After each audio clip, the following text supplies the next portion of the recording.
అలచివేస్తున్న Calcutta doctor incident కేవలం ఇది junior డాక్టర్ల ఇష్యూలో, డాక్టర్లకు సంబంధించిన ఇష్యూలో, మహిళా డాక్టర్స్ సంబంధించిన ఇష్యూలో కాదు. ఇది యావత్ మన జాతికి తలవంపులు తెచ్చేటువంటి ఒక విషాదకర దుర్ఘటన.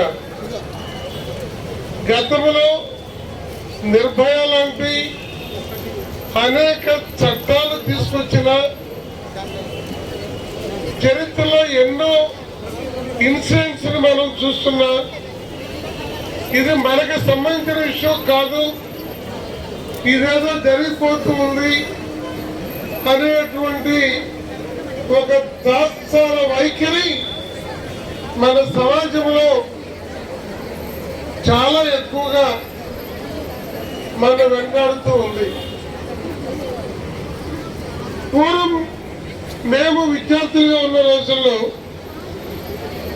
ఈ పక్కనే ఏసీ కాలేజీలో నేను పీజీ చేశాను, జేకేసీలో డిగ్రీ చేశాను.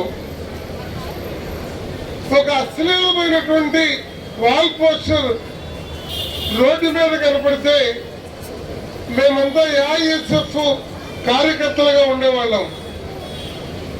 ఒక ఫిల్మ్లో అశ్లీలమైన పోస్టర్ రోడ్డు మీద కనపడితే పనిగట్టుకొని వెళ్ళి అదొక మూమెంట్ లాగా ఆ పోస్టర్ తొలగించేవాళ్ళం.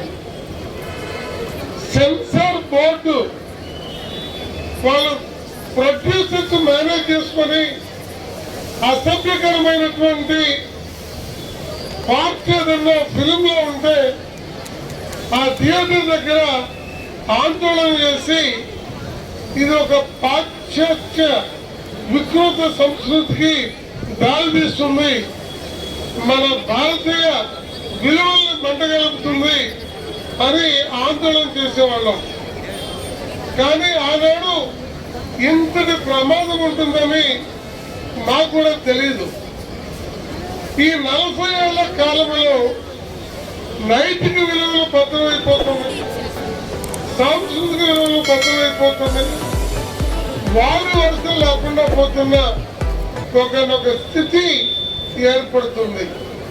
అది పసిపాప 5 ఏళ్ళ 6 ఏళ్ళ 9 ఏళ్ళ అనేటువంటిది.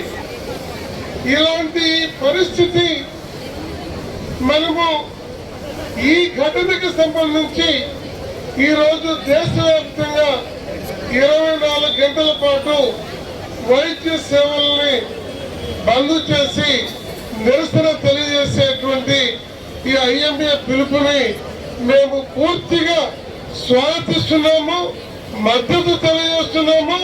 ఇలాంటి ఘటనలు పునరావృతం కాకుండా ఒక కఠినమైనటువంటి చట్టాలని కేంద్రంలోనూ రాష్ట్రంలోనూ కూడా తీసుకురావాలి.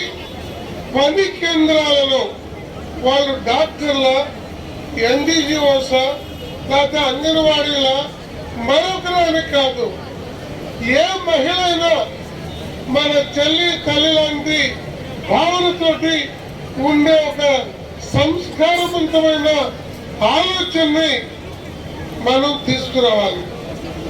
అందుకోసమే ఈ సందర్భంగా నాకు రాష్ట్ర ముఖ్యమంత్రి గారికి, ప్రైమ్ మినిస్టర్ గారికి కూడా మేము మా పార్టీ తరఫున ఒక లేఖ రాయాలనుకున్నాం.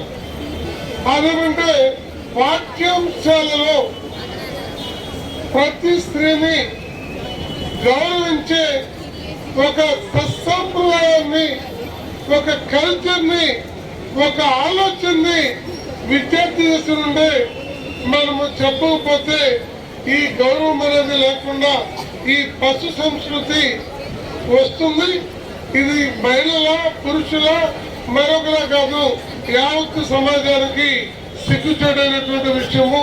అందువల్ల మీ పోరాటానికి మా తరఫున పూర్తి సంఘీభావాన్ని తెలియజేస్తున్నామని మరోసారి మీ అందరికీ తెలియజేస్తూ సెలవు తీసుకున్నాను. Thank you.